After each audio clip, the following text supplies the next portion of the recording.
El sonido de la copa de cristal estrellándose contra el suelo cuando mi nuera Mónica señaló mi rostro con su dedo tembloroso y gritó: «Tú golpeaste a mi hija, monstruo». El silencio que siguió fue más ensordecedor que cualquier explosión, y en ese momento, mientras 22 pares de ojos se clavaban en mí con horror y repulsión, supe que mi vida estaba a punto de desmoronarse como las esquirlas de vidrio bajo mis pies. Me llamo Elena Márquez, tengo 62 años, y esa noche de sábado, el 15 de marzo, celebrábamos el cumpleaños número 35 de mi hijo Roberto en su casa del barrio residencial Las Magnolias. Había pasado todo el viernes cocinando su pastel favorito de 3 leches, el mismo que le preparaba desde que era niño, cuando éramos solo él y yo contra el mundo después de que su padre nos abandonara.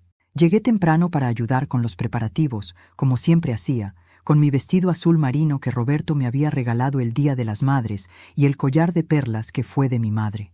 La casa estaba repleta de invitados, la familia de Mónica, los compañeros de trabajo de Roberto, vecinos y amigos. Yo me sentía feliz, útil, sirviendo aperitivos y conversando con los invitados. Mi nieta Sofía, de 5 años recién cumplidos, con sus rizos castaños idénticos a los que Roberto tenía a su edad, corría entre las piernas de los adultos con su vestido de princesa rosado.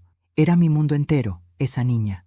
La cuidaba 2 veces por semana, mientras Mónica trabajaba en su consultorio de diseño de interiores, y teníamos nuestros rituales sagrados: leer cuentos, hornear galletas, pintar con acuarelas en el patio. Pero antes de continuar, quiero hacerte una invitación muy especial. Suscríbete al canal y deja tu me gusta. Esto me ayuda a ver que me apoyas y disfrutas de mis historias. Y comenta aquí abajo desde qué ciudad nos estás viendo. Ahora continuemos. Todo sucedió en la cocina. Yo estaba cortando el pastel cuando Sofía entró corriendo, perseguida por otro niño. Tropezó con la alfombra y cayó de bruces, golpeándose la frente contra la esquina de la isla de mármol. El llanto fue instantáneo y desgarrador. Me agaché de inmediato, mi corazón acelerado, revisando el chichón que comenzaba a formarse en su pequeña frente. Tenía las rodillas raspadas también. La alcé en brazos, susurrándole palabras de consuelo mientras buscaba hielo en el congelador. «Tranquila, mi amor, tranquila. La abuela está aquí. No es nada, solo fue un golpecito», le decía, secando sus lágrimas con la servilleta bordada que llevaba en el bolsillo. Fue entonces cuando Mónica irrumpió en la cocina como un huracán. Su rostro, habitualmente compuesto y maquillado a la perfección, estaba retorcido en una mueca que nunca le había visto. Sus ojos verdes, que siempre me habían parecido fríos incluso en los mejores momentos, brillaban con algo que no pude identificar entonces, pero que ahora reconozco perfectamente. Era triunfo, mezclado con malicia. «¿Qué le hiciste a mi hija?», siseó, arrebatándome a Sofía de los brazos con tal violencia que la niña lloró aún más fuerte. Mónica se cayó, tropezó con la alfombra y se golpeó con la isla. Yo solo estaba... «¡Mentirosa!». Su grito atrajo a varios invitados hacia la cocina. «Sofía me contó todo. Le pegaste porque derramó jugo en tu vestido». Mi mente se quedó en blanco. ¿Derramar jugo?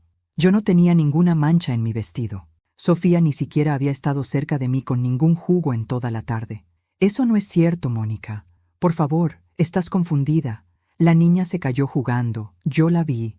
¿Me estás llamando mentirosa ahora?». Mónica se giró hacia los invitados que se agolpaban en la entrada de la cocina, sosteniendo a Sofía como un escudo. «Todos pueden ver el moretón en su frente.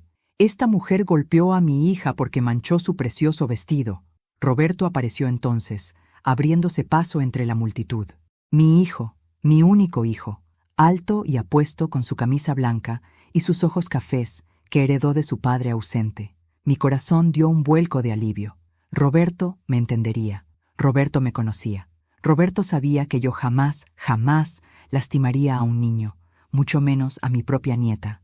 «Mamá, ¿qué pasó?». Su voz era cautelosa, no protectora como esperaba. «Roberto, mi amor, Sofía se cayó y se golpeó con la isla. Yo solo la estaba consolando cuando Mónica...». «¡Ella le pegó, Roberto!». Mónica interrumpió, su voz alcanzando un tono histérico perfectamente calculado. «Nuestra hija me lo dijo. Tu madre le pegó». Me volví hacia Sofía, buscando sus ojos, esperando que la niña dijera la verdad. Pero mi nieta, mi dulce nieta, tenía el rostro hundido en el cuello de su madre, sollozando inconsolablemente. No me miraba. Sofía, cariño, dile a papá lo que pasó. Dile que te caíste jugando. ¿Recuerdas? Mi voz temblaba. Las manos me sudaban. La niña no respondió, solo lloró más fuerte. Roberto me miró entonces, y lo que vi en sus ojos me atravesó como un cuchillo. No era comprensión, no era apoyo, era duda. Duda en los ojos de mi propio hijo. Mamá, ¿le pegaste a Sofía? No. Roberto, ¿cómo puedes siquiera preguntar? Mi esposa no miente. El grito de Roberto resonó en toda la casa. Los murmullos se detuvieron. Todos contenían la respiración. Mi esposa no miente, mamá. ¿Por qué Mónica inventaría algo así? Las palabras me golpearon con más fuerza que cualquier puño. Roberto dio un paso hacia Mónica, rodeándola con su brazo protectoramente, creando una barrera física entre ellos y yo, entre mi hijo, mi nieta y yo. Creo que es mejor que te vayas, mamá. Su voz era fría, distante, como si hablara con una extraña. No quiero que estés cerca de mi hija si vas a... ¿Si voy a qué, Roberto? Las lágrimas finalmente brotaron de mis ojos. ¿Lastimarla? ¿Yo que te crié sola? ¿Yo que sacrifiqué todo por ti? ¿Cómo puedes creerle a ella sobre mí? Porque es mi esposa, porque es la madre de mi hija, y porque miro a mi niña y veo el moretón que tú le causaste. Los invitados comenzaron a murmurar, algunos asintiendo con lástima hacia Mónica, otros mirándome con repulsión apenas disimulada. Vi a la madre de Mónica, Patricia, con una expresión de satisfacción que me heló la sangre. Vi a los amigos de Roberto alejarse discretamente de mí, como si la violencia fuera contagiosa. Vete, mamá. Por favor, solo vete. Salí de esa casa con mi pastel de 3 leches intacto, mi collar de perlas temblando sobre mi pecho y mi corazón destrozado en 1000 pedazos. Nadie me acompañó a la puerta. Nadie me defendió. En el estacionamiento, antes de subir a mi viejo sedán azul, miré hacia atrás una última vez.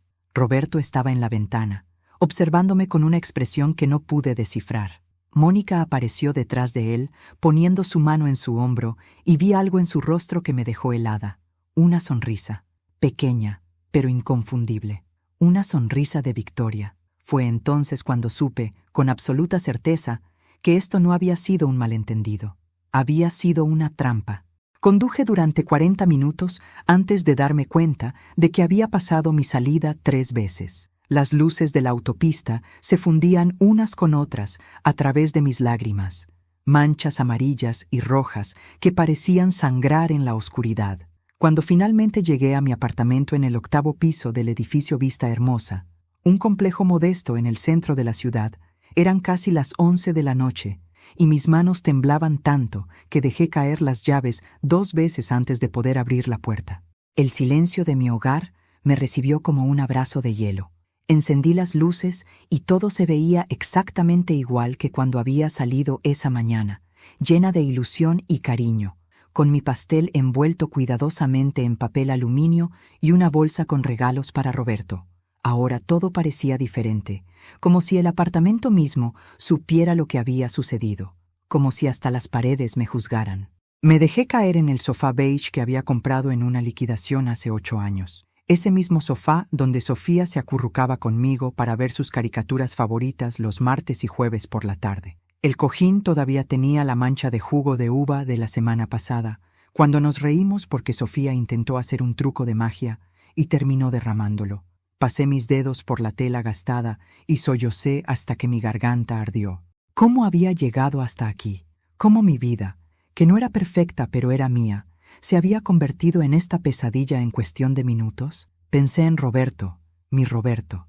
Lo recordé a los 6 años, llorando en mi regazo porque su padre no había venido a buscarlo el fin de semana prometido. Raúl nos había dejado cuando Roberto tenía 5 años. Había empacado sus maletas una tarde de domingo mientras yo estaba en el mercado y simplemente desapareció con su secretaria. No dejó una carta, no dejó dinero. Solo dejó un apartamento alquilado con 2 meses de renta atrasada y un niño preguntando dónde estaba su papá.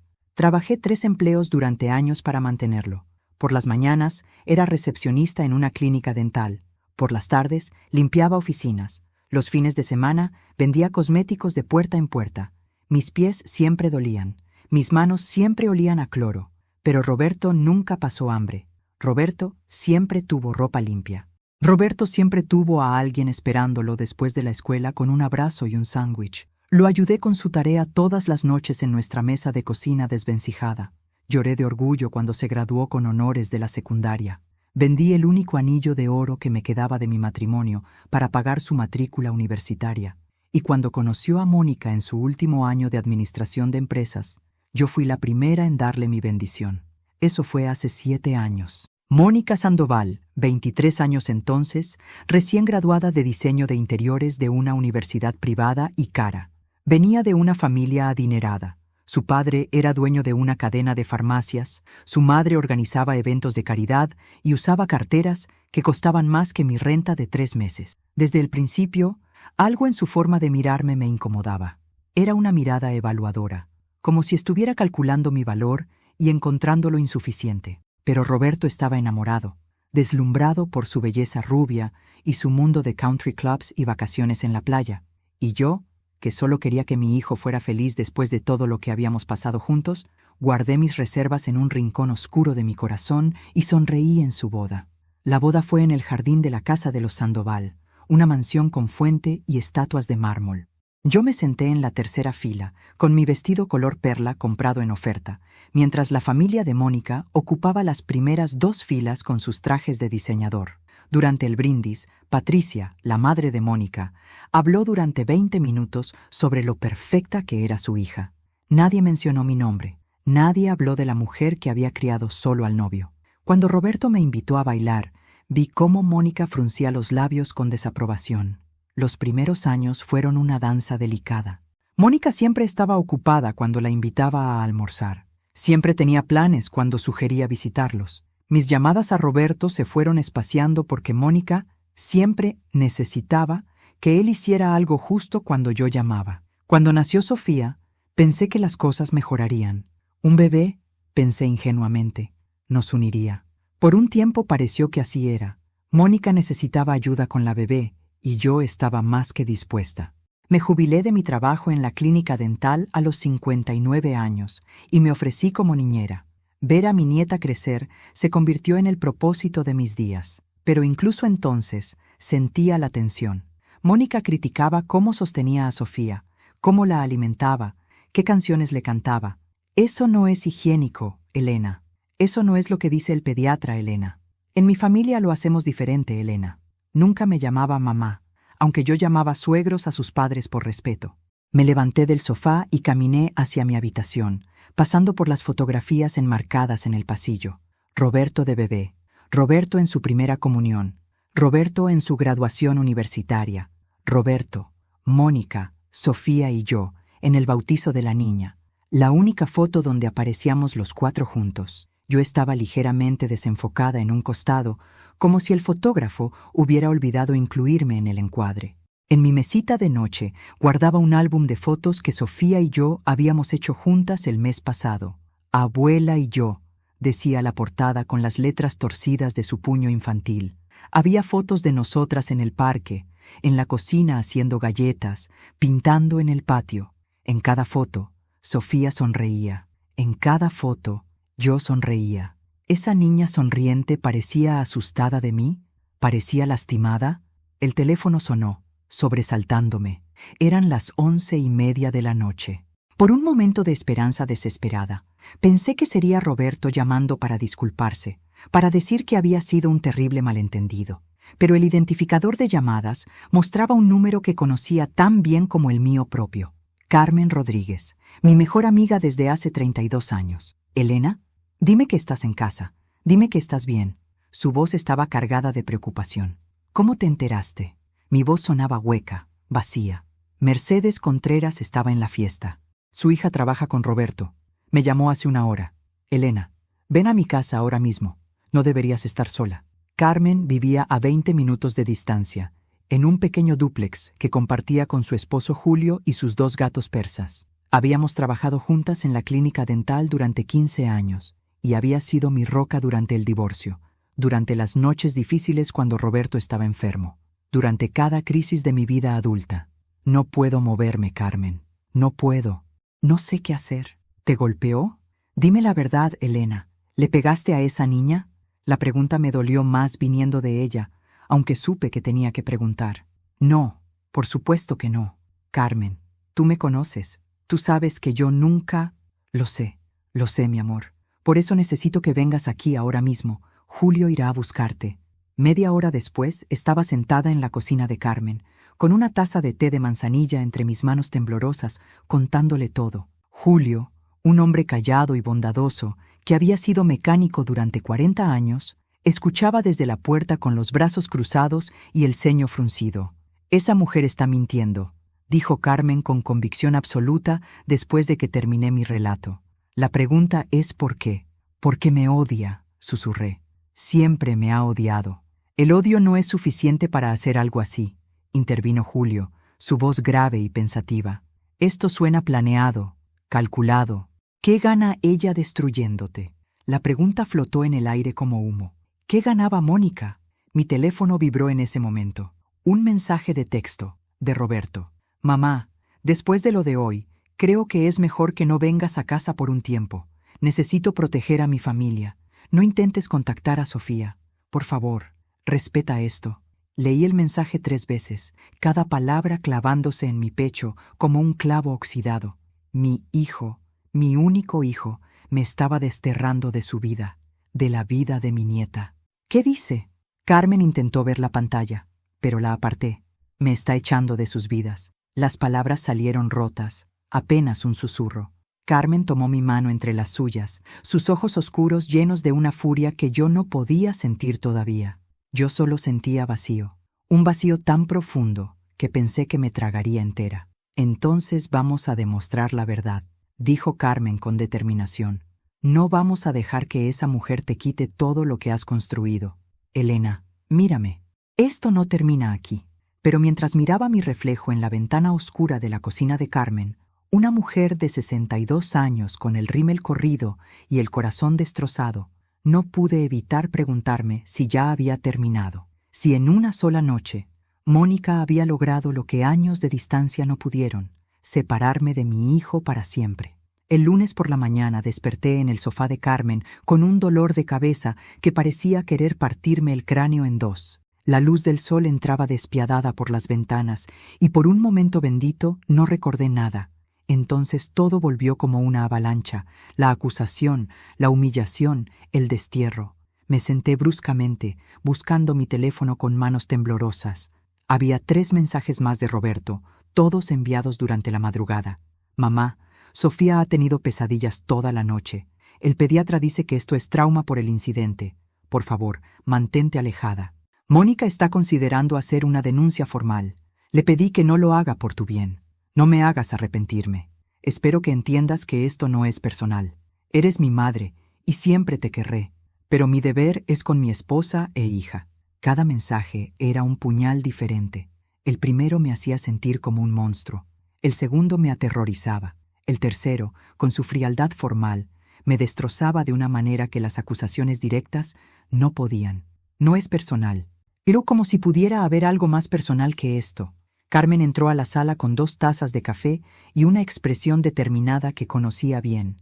Era la misma expresión que tenía cuando defendía a los pacientes difíciles en la clínica, cuando enfrentaba a médicos arrogantes, cuando no aceptaba un no por respuesta. Leí los mensajes, admitió sin disculparse. «Dejaste tu teléfono en la mesa anoche, Elena. Esto es ridículo. ¿Denuncia formal? ¿Por algo que no hiciste?» «¿Y si lo hice?» Las palabras salieron antes de que pudiera detenerlas. Carmen me miró como si hubiera dicho que la tierra era plana. «¿Qué diablos estás diciendo? ¿Y si mi memoria está fallando?» «Tengo 62 años, Carmen. Mi madre empezó con demencia a los 65. ¿Y si le pegué a Sofía y no lo recuerdo? ¿Y si...?» La bofetada fue suave pero firme. Apenas un toque en mi mejilla, pero suficiente para sacarme de la espiral de pánico. Carmen nunca me había golpeado en 32 años de amistad. «Escúchame bien, Elena Márquez. Tu mente está perfecta. Hace 3 días me ayudaste a hacer el crucigrama del periódico sin pestañear. Recuerdas cada maldito cumpleaños de cada persona que conoces. Recuerdas recetas de cocina que aprendiste hace 40 años. No tienes demencia. Lo que tienes es una nuera manipuladora que está jugando contigo». Pero el moretón en la frente de Sofía era real. «Porque se cayó. Tú viste cómo se cayó. Yo te creo. Julio te cree. La pregunta es, ¿tú te crees a ti misma?» No respondí. No podía. Parte de mí, la parte que había sido madre soltera y había aprendido a dudar de todo, especialmente de sí misma, susurraba que quizás estaba equivocada. Quizás había tocado a Sofía con más fuerza de la que recordaba. Quizás en un momento de distracción. No, dije en voz alta, más para mí que para Carmen. No lo hice. Sé que no lo hice. Entonces, actúa como alguien que sabe la verdad. Porque si empiezas a dudar, Elena, ya perdiste. Regresé a mi apartamento ese mediodía. Carmen insistió en acompañarme, trayendo una bolsa con provisiones, como si estuviera preparándome para un asedio. Pan, leche, huevos, frutas. También trajo una libreta nueva. Quiero que escribas todo lo que recuerdes del sábado, instruyó, poniendo la libreta en mis manos. Cada detalle, desde que llegaste hasta que te fuiste. Y luego quiero que escribas todo lo que recuerdes sobre Mónica. Cada comentario extraño, cada incidente. Si vamos a pelear, necesitamos munición. Después de que se fue, me senté en mi mesa de comedor con la libreta abierta. Empecé a escribir. Llegué a las 4:30 p.m. Toqué el timbre 3 veces. Roberto abrió. Llevaba jeans azules y una camisa blanca. Me abrazó. Olía a su colonia habitual, esa que le regalé en Navidad. Escribí durante horas, llenando páginas con detalles que no sabía que recordaba. El color de los globos, plateados y negros. La música que sonaba, jazz suave, el tipo que a Roberto le gustaba. Los invitados que reconocí, los que no. Y luego, el momento en la cocina. Sofía entró corriendo. Llevaba su vestido de princesa con brillantina. El otro niño, creo que era Mateo, el hijo de los vecinos, la perseguía. Ambos reían. Sofía miró hacia atrás mientras corría y no vio la alfombra. Su pie izquierdo se enganchó en el borde doblado. Cayó de bruces. Sus manos no alcanzaron a amortiguar la caída. La frente golpeó la esquina de la isla con un sonido horrible. Seco, fuerte. Empezó a llorar inmediatamente. Mientras escribía, la escena se reproducía en mi mente con una claridad dolorosa. Podía ver cada segundo, cada detalle, y en ningún momento mis manos habían tocado a esa niña, excepto para levantarla y consolarla después de la caída. Pero había algo más, algo que había olvidado en el caos del momento. Justo antes de que Mónica entrara a la cocina, había escuchado pasos rápidos acercándose, y cuando Mónica entró, no había preguntado qué pasó, había acusado directamente, como si ya supiera lo que iba a decir, como si hubiera estado esperando su momento. Mi teléfono sonó, sobresaltándome. Un número desconocido. Dudé, pero contesté. ¿Elena Márquez? Una voz masculina, formal. Sí, ¿quién habla? Soy el doctor Ramírez, pediatra de Sofía Salazar. Su nuera me dio su número. Señora Márquez, necesito hacerle algunas preguntas sobre el incidente del sábado. El corazón me dio un vuelco. Doctor, yo no... Entiendo que la situación es delicada. No estoy aquí para juzgar, pero tengo que completar un reporte. La pequeña Sofía tiene un hematoma considerable y sus padres mencionaron que usted estuvo presente. ¿Puede describir lo que vio? Durante los siguientes 10 minutos, le conté exactamente lo que había pasado. El doctor Ramírez escuchaba en silencio, ocasionalmente haciendo sonidos de reconocimiento. Cuando terminé, hubo una pausa larga. ¿Doctor? Señora Márquez, ¿sabe usted que este tipo de lesión, un hematoma frontal por trauma directo, es inconsistente con un golpe de mano? Una bofetada o un golpe con la palma deja un patrón diferente, más difuso. Esto es trauma por impacto con objeto duro. Las palabras tardaron un momento en procesarse. Está diciendo que... Estoy diciendo que la lesión es consistente con una caída, como usted describió. Sin embargo, debo incluir en mi reporte lo que los padres me informaron. Entiendo que hay una discrepancia en las versiones. Doctor Ramírez, ¿le puedo preguntar algo? ¿Quién programó la cita con usted? ¿Fue urgente? Otra pausa. La señora Salazar llamó el domingo por la mañana, primera hora. Dijo que era urgente, pero cuando revisé a la niña, bueno, el hematoma ya estaba en proceso de sanación, típico de una lesión de 24 horas. No había signos de trauma repetido, no había otras marcas. La niña estaba juguetona, bien nutrida, sin signos de maltrato. ¿Se lo dijo a ellos? Le expliqué mis hallazgos a ambos padres. El señor Salazar parecía aliviado, diría yo. La señora Salazar insistió en que debía haber algo más. Me pidió que hiciera más exámenes. Revisé a la niña completamente. No encontré nada. Después de colgar, Me quedé mirando el teléfono durante largo rato. El pediatra, un profesional neutral sin razón para mentir, había confirmado mi versión. La lesión era consistente con una caída. No había otros signos de abuso. Roberto había parecido aliviado al escuchar esto. ¿Significaba eso que Roberto dudaba de Mónica? ¿O simplemente estaba aliviado de que su madre no fuera una abusadora? Tomé la libreta nuevamente y empecé una nueva sección. Mónica, comportamientos extraños. El primer incidente que recordé fue de hacía 3 años, poco después de que naciera Sofía. Yo había sugerido en una reunión familiar que el bebé tenía cólicos y que podríamos probar con té de manzanilla, un remedio que había funcionado maravillosamente con Roberto. Mónica había sonreído fríamente y dicho: «Gracias, Elena, pero prefiero seguir el consejo de profesionales médicos, no supersticiones de otra época». El comentario había sido dicho con tono dulce, pero las palabras eran veneno. Roberto había estado en la cocina y no lo escuchó. Cuando se lo mencioné después, me dijo que estaba siendo muy sensible. Luego estaba el incidente del año pasado, en Navidad. Yo había traído regalos para todos, incluyendo un suéter de cachemira para Mónica, que me había costado 3 meses de ahorros. Ella lo desenvolvió delante de toda su familia, lo sostuvo brevemente y dijo: «¡Qué pintoresco!». No sabía que todavía vendían cosas así. Luego lo había dejado a un lado y no volvió a mencionarlo. Más tarde, en el baño, escuché a Patricia, su madre, diciendo: «No puedo creer que todavía intente impresionarte con trapos baratos». Y estaba el día del cumpleaños de Sofía, apenas 2 meses atrás. Yo había organizado una pequeña fiesta sorpresa en mi apartamento, solo nosotros 4. Había decorado durante días, había hecho un pastel en forma de castillo de princesa. Cuando llegaron, Sofía estaba emocionada. Mónica había mirado alrededor con una expresión de desdén apenas oculto y había dicho: «¡Qué acogedor! Supongo que haces lo mejor que puedes con lo que tienes». Esa noche, Roberto me había llamado para disculparse. «Mónica está estresada con el trabajo. No lo dice con mala intención». Siempre había una excusa. Siempre. Escribí página tras página, recordando años de comentarios pasivo-agresivos, de miradas frías, de exclusiones sutiles. Carmen tenía razón. Mónica siempre me había odiado. La pregunta era ¿por qué? Y más importante, ¿por qué había decidido destruirme ahora? El martes por la tarde, 2 días después del incidente, recibí un email de Patricia Sandoval, la madre de Mónica. El asunto decía: «Por el bien de todos, Elena, creo que es importante que entiendas la gravedad de lo que has hecho.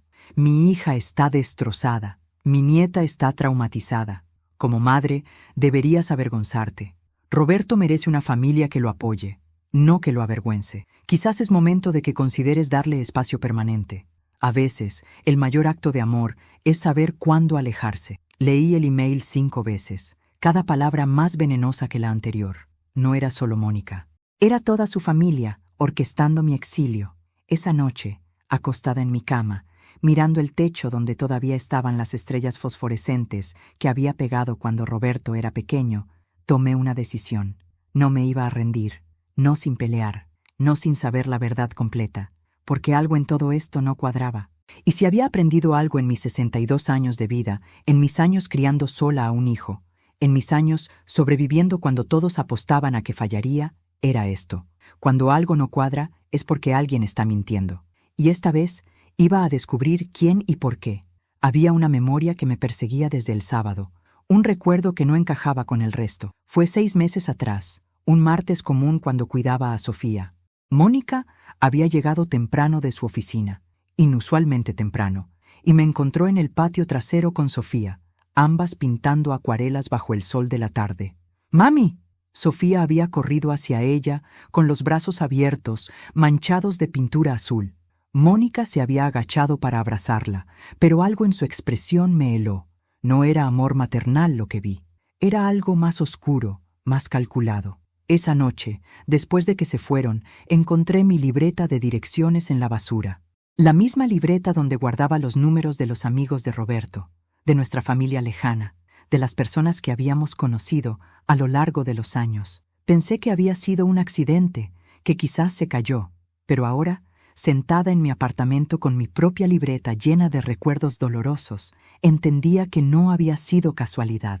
Mónica había estado borrándome sistemáticamente de la vida de Roberto durante años. Recordé la vez que organicé una cena sorpresa por el ascenso de Roberto en su trabajo. Invité a sus amigos de la universidad, a sus compañeros, a personas que no había visto en años, porque Mónica siempre encontraba excusas para mantenerlo ocupado. Fue una noche maravillosa. Roberto rió como no lo veía reír desde antes de casarse. Al final de la noche, mientras ayudaba a limpiar, escuché a Mónica en el balcón hablando por teléfono con su madre. «Lo sé, mamá, fue horrible».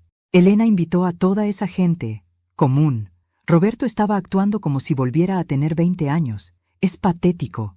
Tengo que protegerlo de sí mismo. Protegerlo. Como si yo fuera una amenaza. Como si el amor de una madre fuera algo de lo que él necesitara protección. Hubo más incidentes. El día que llevé a Sofía al zoológico sin permiso previo, porque la niña había estado pidiéndolo durante semanas. Mónica me llamó furiosa, acusándome de secuestrar a su hija, de no respetar su autoridad parental. Roberto tuvo que intervenir, calmándola, prometiendo que hablaría conmigo sobre límites apropiados. O la Navidad cuando sugerí que pasaran la cena en mi apartamento, algo pequeño e íntimo, solo nosotros 4. Mónica se rió, una risa cortante y fría. ¿En tu apartamento? Elena, apenas caben 4 personas en tu sala. No, pasaremos la Navidad con mi familia, como siempre. Y así fue. Yo recibí una invitación de cortesía, pero quedó claro que era una invitada, no familia. El teléfono sonó, interrumpiendo mis pensamientos oscuros. Carmen. Elena, necesitas ver algo. Voy para allá. 20 minutos después, Carmen estaba en mi puerta con su laptop. Su rostro estaba pálido, los labios apretados en una línea delgada de furia contenida. Encontré el perfil de Facebook de Mónica. Mira lo que publicó esta mañana. La pantalla mostró una foto de Sofía con el moretón visible en la frente, sus ojos grandes y tristes mirando a la cámara. El texto debajo decía: «Con el corazón roto, tengo que compartir que mi familia está atravesando un momento difícil. Mi hija fue víctima de violencia por parte de alguien en quien confiábamos. Como madre, mi único trabajo es protegerla. A veces, las decisiones más difíciles son las más necesarias. Gracias a todos por su apoyo en este tiempo oscuro. Proteger a nuestros hijos, justiciar a los pequeños. Madre guerrera». Los comentarios eran docenas, mensajes de apoyo, de indignación, de personas prometiendo estar con ella. Nadie mencionaba mi nombre, pero todos sabían. La hermana de Mónica había comentado: «Eres tan valiente por hablar. Esa persona debe rendir cuentas». La madre de Mónica: «Mi nieta merece seguridad. Estoy orgullosa de ti por protegerla». Mónica había convertido mi supuesta violencia en una campaña pública de victimización. Y Roberto, mi Roberto, había dado me gusta a la publicación. Esa maldita... Carmen cerró la laptop bruscamente. «Esto es difamación, Elena. Podrías demandarla». «¿Con qué dinero? ¿Con qué pruebas?» Mi voz sonaba muerta incluso a mis propios oídos. Pero Carmen tenía razón en algo. Esto había ido demasiado lejos, demasiado rápido, demasiado calculado. Mónica no estaba simplemente reaccionando, estaba ejecutando un plan. La pregunta seguía siendo: ¿por qué ahora? ¿Qué había cambiado? Entonces lo recordé. La semana anterior al cumpleaños, Roberto me había llamado emocionado. Su jefe le había ofrecido una posición en la oficina principal de la empresa, un puesto importante con un salario sustancial. Pero había una condición: tendría que viajar frecuentemente, estar fuera de casa semanas enteras. «Mónica está preocupada por quedarse sola con Sofía tanto tiempo», había dicho. «Le sugerí que tal vez tú podrías ayudar más, quedarte con ellas cuando yo viaje. Pero ella dice que, bueno, que necesita pensarlo». Ahora entendía. Si Roberto aceptaba ese trabajo, yo sería indispensable. Mónica me necesitaría. Y eso, para una mujer que había pasado años alejándome, era inaceptable. Mejor destruirme por completo que compartir el control. «Carmen», dije lentamente, «necesito saber algo. ¿La casa de Roberto tiene cámaras de seguridad?» Carmen me miró con los ojos brillantes de comprensión. «¿Cámaras de seguridad? Elena, eso es brillante. Si hay video de lo que realmente pasó...» Roberto instaló un sistema hace 2 años, después de que entraran a robar a una casa del vecindario. Recuerdo que me mostró cómo funcionaba la aplicación en su teléfono. Había cámaras en la sala, la cocina, el patio trasero. La cocina. Carmen prácticamente saltó de su silla. «Elena, la cocina donde pasó todo. Tiene que haber grabación. pero mi emoción inicial se desvaneció rápidamente. Mónica tiene acceso a ese sistema. Probablemente ya borró el video. O tal vez no. Carmen se levantó, paseándose por mi pequeña sala. Piénsalo. Si ella borró el video, sería sospechoso. Roberto podría preguntarse por qué. Estos sistemas guardan las grabaciones en la nube, ¿verdad? Por días, semanas incluso. Tenía razón. Roberto había mencionado algo sobre almacenamiento en la nube por 30 días. Pero, ¿cómo podría yo acceder a esas grabaciones sin que ellos lo supieran? Necesitamos ayuda, dije finalmente. Alguien que entienda de tecnología. Carmen sonrió. Esa sonrisa traviesa que conocía desde hacía décadas. Conozco a alguien, el sobrino de Julio, Mateo. Trabaja en sistemas de seguridad. Si alguien puede ayudarnos, es él. Antes de continuar, dime aquí en los comentarios qué te está pareciendo esta historia hasta ahora y qué harías tú en su lugar. No te vayas del video, porque lo que viene a continuación te pondrá la piel de gallina.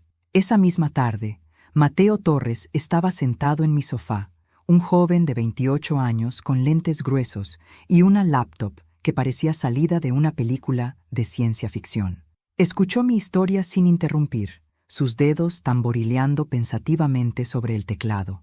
Señora Elena, lo que me está pidiendo técnicamente no es ilegal si las cámaras están en una propiedad donde usted tenía permiso de estar, pero entrar al sistema sin autorización es área gris. ¿Puedes hacerlo o no? Carmen fue directa como siempre. Mateo suspiró. Necesitaría el nombre de usuario y contraseña de la cuenta. ¿Alguna vez Roberto se la compartió? Cerré los ojos buscando en mi memoria. Roberto me había mostrado la aplicación. Había dicho algo sobre CloudWatch, murmuré. La aplicación se llamaba CloudWatch y su usuario era su correo electrónico, roberto.salazar@gmail.com. ¿La contraseña? Ahí estaba el problema. Pero entonces recordé algo. El cumpleaños de Roberto, años atrás, cuando todavía me confiaba cosas. Me había mostrado su teléfono, riendo.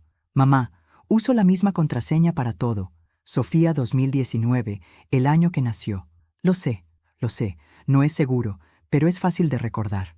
Le di la información a Mateo con manos temblorosas. Sus dedos volaron sobre el teclado durante lo que pareció una eternidad.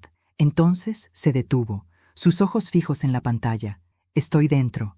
Mi corazón se detuvo. ¿Hay video del sábado? Hay videos de toda la semana. Mateo giró la laptop hacia mí. ¿Qué día y hora exactamente? Sábado 15 de marzo, entre las 7:30 y 8:00 de la noche. Mateo navegó por los archivos, encontró la fecha, seleccionó la cámara de la cocina y presionó reproducir. La pantalla mostró mi cocina desde un ángulo alto, una vista clara de toda la habitación. Vi la hora en la esquina, 7:42 p.m. Y entonces me vi a mí misma, cortando el pastel, dándole la espalda a la puerta. Sofía entró corriendo, exactamente como recordaba. El otro niño detrás, el tropiezo, la caída horrible contra la isla de mármol, mi reacción inmediata levantándola. ¿Ven? Mi voz temblaba de alivio. ¿Ven? No la toqué. Se cayó sola. Yo solo. Elena. La voz de Carmen era extraña. Sigue mirando. En la pantalla, mientras yo consolaba a Sofía, Mónica entró a la cocina, pero no entró corriendo como una madre preocupada. Se quedó en el umbral por 3, 4, 5 segundos completos, mirando, calculando. Y entonces, justo antes de abalanzarse hacia nosotras, vi algo que me heló la sangre. Mónica sonrió. «Necesitas copiar esto inmediatamente», dije a Mateo, sin poder apartar los ojos de esa sonrisa congelada en la pantalla. Todo, cada segundo. Mateo ya estaba trabajando, descargando archivos a una memoria USB. «Señora Elena, hay más videos aquí, de otros días. ¿Quiere que los revise?» «Revísalo todo», ordenó Carmen. Si esa mujer sonrió antes de arruinar la vida de Elena, ¿qué más ha estado haciendo? Durante la siguiente hora, vimos fragmentos de la vida de Roberto que nunca debimos ver. Mónica regañando a Sofía por dejar juguetes en el suelo, su tono cortante y frío. Mónica hablando por teléfono con alguien diciendo, «Roberto es tan ingenuo, cree que su madre es una santa, no ve cómo ella intenta controlarnos». Mónica empujando levemente a Sofía cuando la niña derramó jugo, un empujón que hizo a la pequeña llorar. «Esto es abuso», murmuró Carmen. «Sutil, pero es abuso». Mi teléfono sonó, interrumpiendo el horror en la pantalla. Un número internacional. Argentina. Mi corazón se aceleró. Solo conocía a una persona en Argentina. ¿Lucía? Elena. La voz de mi ahijada, la hermana menor de Roberto, atravesó la distancia con urgencia. Acabo de hablar con Roberto. Me contó lo que pasó. Elena, ¿qué demonios está sucediendo? Lucía tenía 30 años, era arquitecta, y se había mudado a Buenos Aires hacía 5 años después de conseguir trabajo en un prestigioso estudio. Siempre habíamos sido cercanas. Yo la había ayudado a criar después de que su madre, mi cuñada, muriera de cáncer cuando Lucía tenía 12 años. Roberto y ella habían sido inseparables de niños. Lucía, yo no le hice nada a Sofía. Te lo juro por lo más sagrado. Lo sé. Su respuesta fue inmediata, sin dudas. Te conozco, Elena. Por eso llamé. Pero hay algo que necesitas saber sobre Mónica. Me senté, presintiendo que lo que vendría cambiaría todo. Hace 3 años, cuando fui a visitarlos para Navidad, Mónica me acusó de coquetear con uno de sus amigos en una fiesta. Era absurdo, ridículo. El hombre era gay, por amor de Dios. Pero ella le dijo a Roberto que yo lo había estado acosando, que lo había avergonzado frente a sus amigos. ¿Roberto te creyó? No al principio. Mónica lloró, montó toda una escena. Dijo que yo siempre había sido celosa de su matrimonio, que quería arruinar su reputación. Roberto me pidió que me disculpara. Yo me negué porque no había hecho nada malo. Desde entonces, nuestras llamadas se espaciaron. Las visitas se cancelaron. Mónica siempre tenía una excusa. Las piezas comenzaron a encajar. Te alejó de Roberto. Me borró de su vida, Elena. Y ahora está haciendo lo mismo contigo. La diferencia es que yo estoy a miles de kilómetros. Tú estás ahí. Eres una amenaza real para su control. Lucía, encontramos el video de lo que pasó. Mónica mintió. Tengo pruebas. El silencio del otro lado fue largo. ¿Qué vas a hacer con esas pruebas? No lo sé todavía. Bueno, yo sí sé lo que voy a hacer. Voy a tomar un vuelo.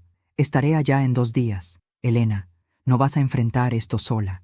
Mónica destruyó mi relación con mi hermano. No voy a dejar que destruya la tuya también. Después de colgar, miré a Carmen y Mateo. Tenemos el video.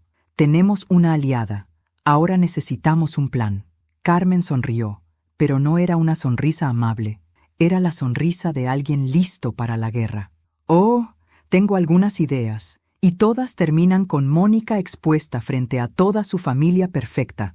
Lucía llegó un miércoles por la tarde, después de 24 horas de vuelos y escalas. La recogí en el aeropuerto con Carmen, y el abrazo que me dio casi me hace llorar. Era tan parecida a Roberto cuando era joven, los mismos ojos determinados, la misma mandíbula firme. Pero donde Roberto había aprendido a dudar, Lucía había aprendido a luchar. Muéstrame todo, dijo apenas llegamos a mi apartamento.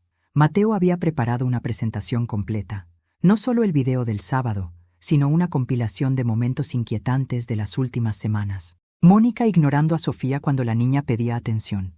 Mónica gritándole por derramar agua. Mónica hablando por teléfono mientras Sofía lloraba en el fondo, sin siquiera voltear a verla. Y luego, el momento que lo cambió todo. Era un video de 3 días antes del cumpleaños de Roberto. La cámara de la cocina capturaba a Mónica hablando con su madre Patricia en la isla de mármol, tomando café. Mateo había logrado recuperar el audio. «Mamá, Elena está volviéndose un problema», decía Mónica, removiendo su café con movimientos irritados. «Roberto quiere que ella cuide a Sofía cuando él empiece a viajar. Dice que confía en ella más que en una niñera extraña». «Eso es inaceptable», respondía Patricia. «Ya te dije que necesitas controlar esa relación. Elena tiene demasiada influencia sobre Roberto. Lo sé.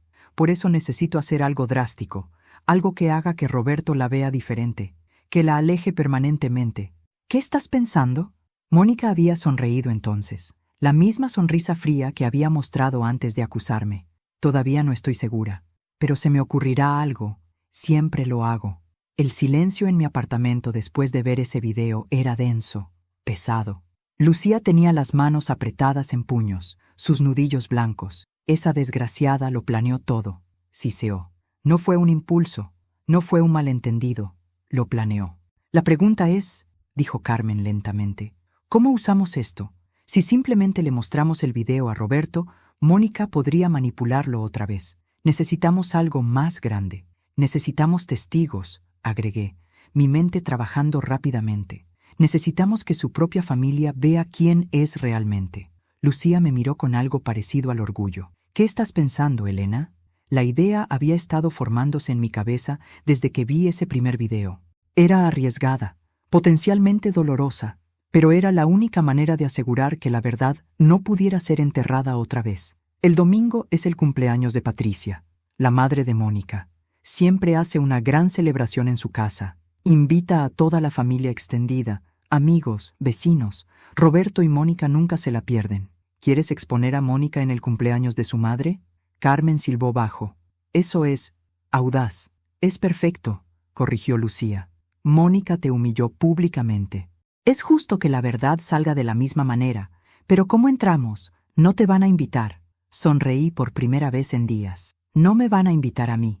Pero Patricia siempre contrató los servicios de catering de la empresa donde trabajaba Julio. ¿Verdad, Carmen? Carmen entendió inmediatamente. Julio todavía tiene contactos allí. Podríamos conseguir que te contraten como parte del personal de servicio. Nadie nota a los meseros. Yo entraré como tu invitada, añadió Lucía. Patricia siempre me envía invitaciones por cortesía, aunque sabe que vivo en Argentina. Le diré que vine de sorpresa a visitar a Roberto. Ella no podrá rechazarme sin parecer grosera. Pasamos los siguientes 3 días planeando cada detalle. Mateo preparó el video en una memoria USB especial, editada para mostrar solo los momentos más impactantes. La conversación entre Mónica y Patricia planeando alejarme, el momento de la caída de Sofía, la sonrisa de Mónica y los fragmentos donde maltrataba a la niña. 5 minutos de evidencia irrefutable. Carmen contactó a Julio, quien habló con su antiguo jefe en la empresa de catering. Les dije que necesitaba el trabajo extra, que tiempos difíciles me habían obligado a buscar empleos adicionales. No era completamente mentira. Me contrataron para el domingo. El sábado por la noche, la víspera del cumpleaños de Patricia, recibí un mensaje de Roberto. Era tarde, casi medianoche. Mamá, sé que te pedí espacio, pero te extraño. Sofía pregunta por ti. Dice que extraña las galletas de la abuela. No sé qué hacer. Mónica insiste en que lo que pasó fue real, pero yo ya no sé qué pensar. El pediatra dijo que la lesión era consistente con una caída. ¿Por qué Mónica mentiría? Pero, ¿por qué mentirías tú? Estoy confundido y cansado. Te amo, mamá. Siempre te amaré, pero necesito proteger a mi familia. Leí el mensaje 5 veces, las lágrimas corriendo por mis mejillas. Mi hijo dudaba.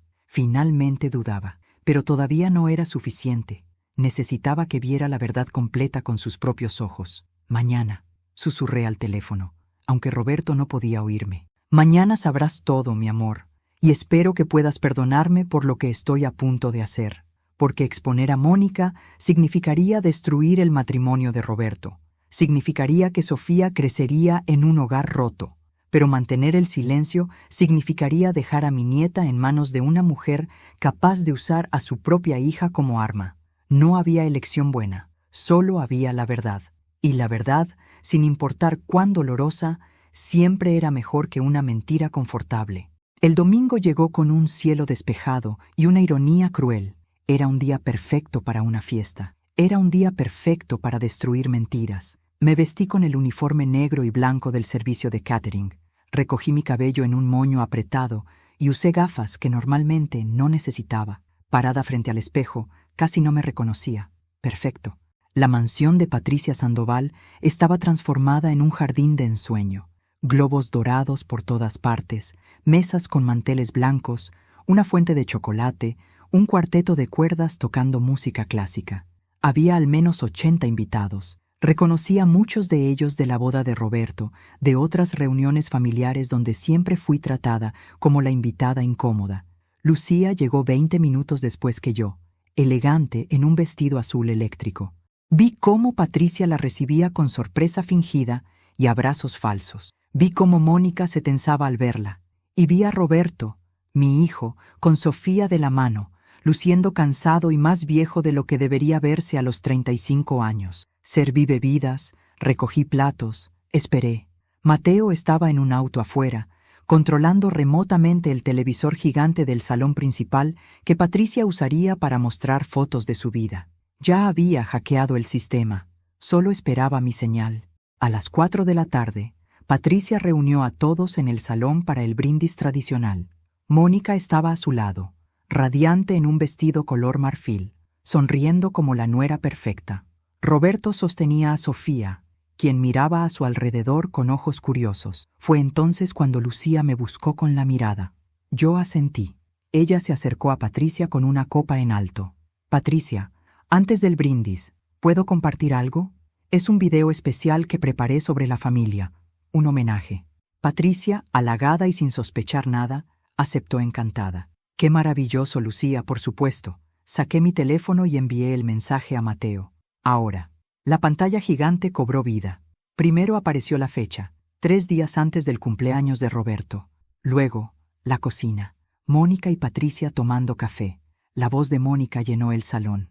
Mamá, Elena está volviéndose un problema. Roberto quiere que ella cuide a Sofía cuando él empiece a viajar.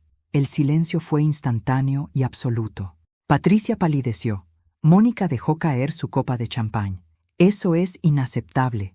Ya te dije que necesitas controlar esa relación, continuaba la voz de Patricia en la pantalla. Elena tiene demasiada influencia sobre Roberto. Por eso necesito hacer algo drástico, algo que haga que Roberto la vea diferente, que la aleje permanentemente. Los murmullos comenzaron. Roberto dio un paso hacia adelante, su rostro una máscara de confusión. ¿Qué es esto? El video cambió.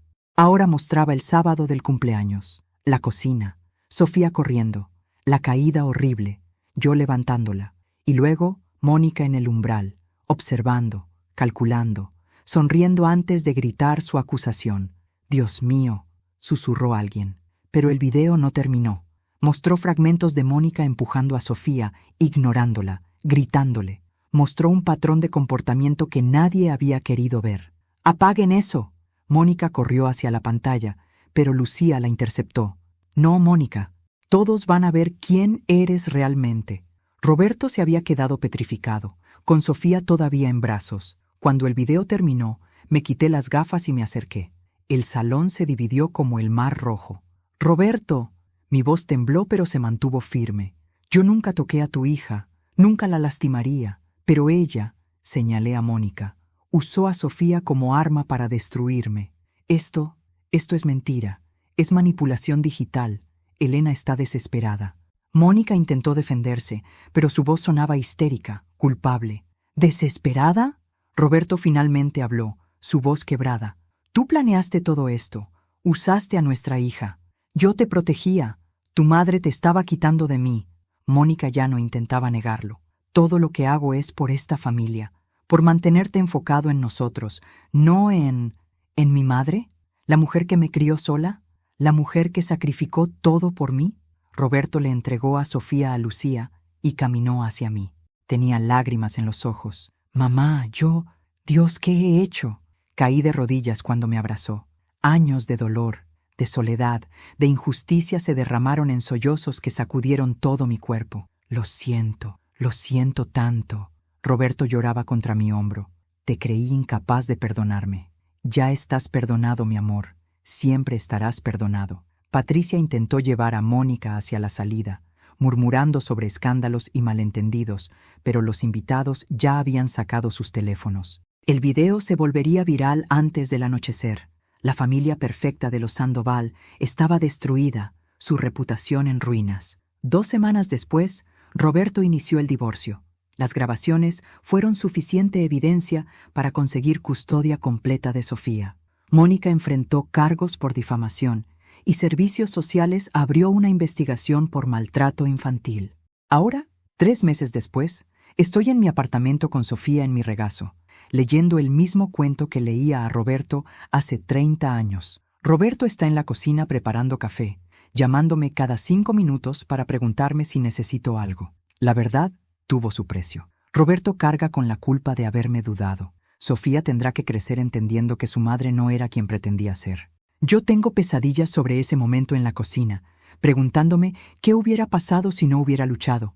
Pero tengo a mi hijo de vuelta, tengo a mi nieta segura en mis brazos, y tengo algo que Mónica nunca podrá quitarme, la verdad. Y al final, la verdad siempre gana.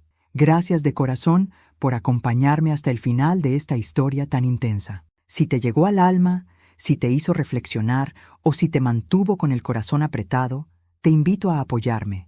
Suscríbete al canal para no perderte ninguna de mis historias. Deja tu me gusta. Esto me ayuda muchísimo a seguir creando relatos tan profundos como este. Y cuéntame en los comentarios, ¿desde qué ciudad nos estás viendo? ¿Qué te pareció esta historia? ¿Y qué habrías hecho tú en mi lugar? Me encanta leerlos, sentirlos cerquita y construir juntos esta comunidad tan hermosa. Gracias.